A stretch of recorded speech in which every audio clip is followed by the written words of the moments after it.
the thing that really spoke to me and started me on this journey actually was how carbon is found in all different ways. You can have it in coal, but also in diamonds, and it's made of the same material. You know, that dark, messy stuff is actually the same chemical component as you find in diamonds, and actually that we are in the process of being transformed, of being polished, of being turned from one thing into its glorious new creation. So that is the journey that we're on. But you're right, it is the stuff that makes that coal into the diamonds is the question, isn't it? And actually, if you look at coal, it's put under incredible pressure underground and heat and, as I said, enormous pressure. And that's what shapes it and changes it into something remarkable. And so although often we look at stuff in our life that might be more challenging or more difficult, the pressures that we have, actually, if we look at it, often in hindsight, sadly, but if we look at it also as an opportunity for us to be able to grow into something that could be more useful, more beautiful, more resilient and stronger as a result as well, that might be a positive way of looking at it. Now, fairly early on in the book, you talk about an experience you had when you were at university where you kind of felt quite down, really, with life. And I think for a lot of us, we can have seasons of negativity. So looking back now, can you see some of the things that you learnt in that season?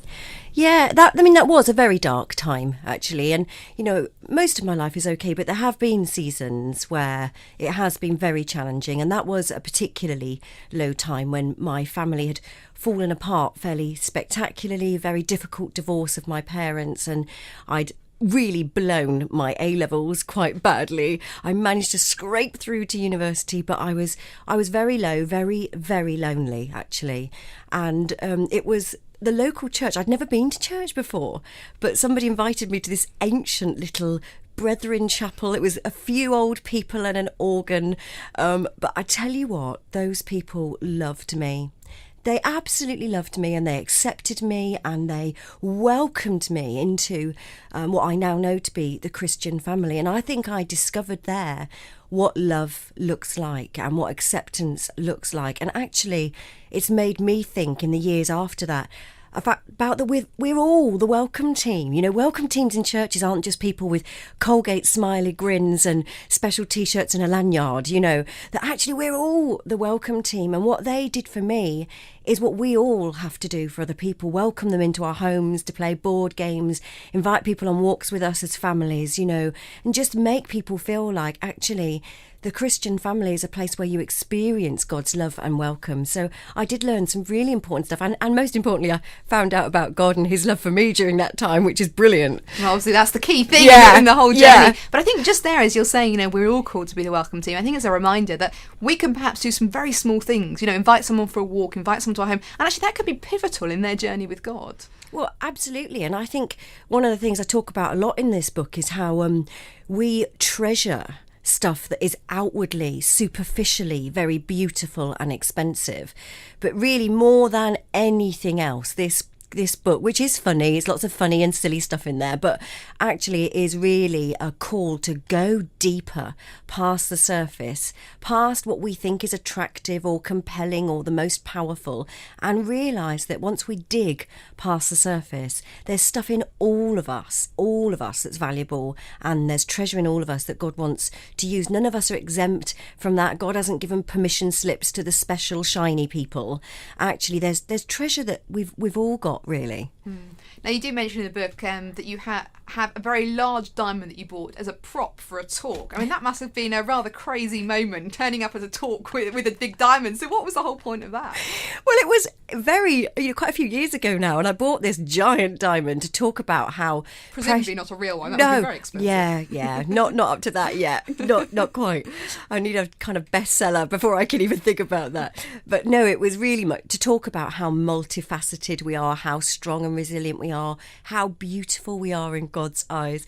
And hilariously, last month I spoke at a conference and I was speaking about this book. So I took the diamond with me, but I flew. And on the way back, security pulled me over and said, "We found something in your hand luggage we want to talk about." And they dragged out this giant diamond. And it was hilarious. The man opened the box and he just looked at me.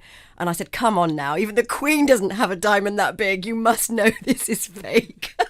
So you didn't suddenly share the talk there and then in the I airport. really missed that opportunity. I think I was so nervous.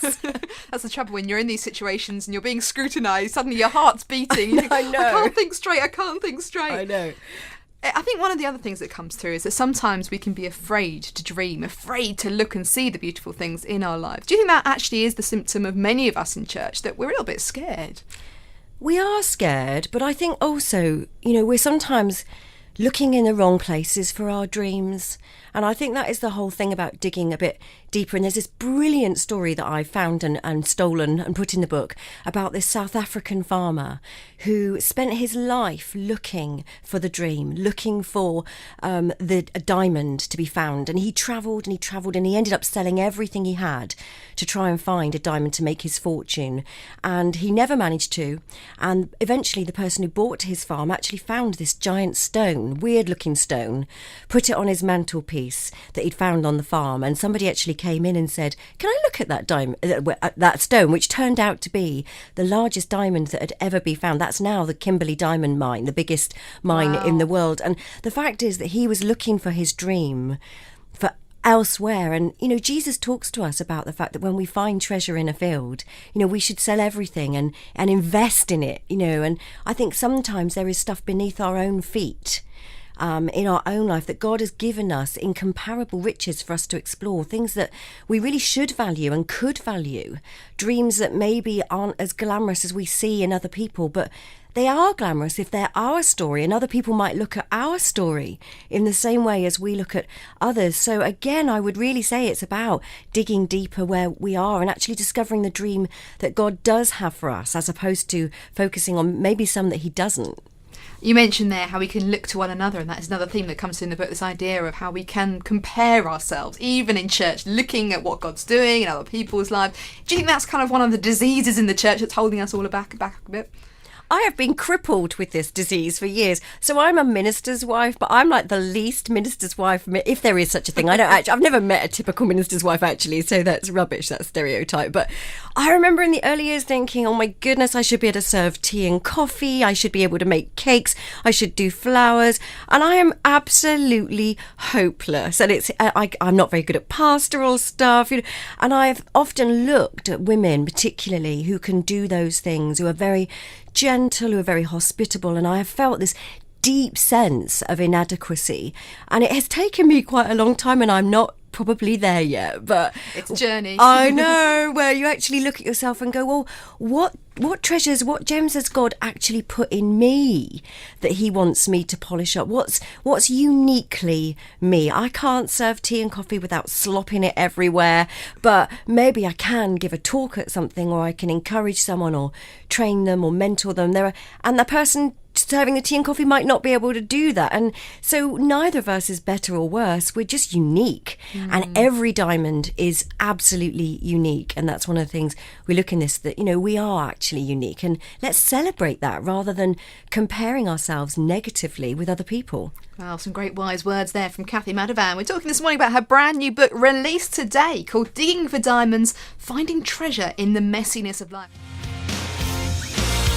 Tune in to Woman with Maria Rodriguez, weekdays from 10:35 a.m, only on Premier Christian Radio, where faith comes to life.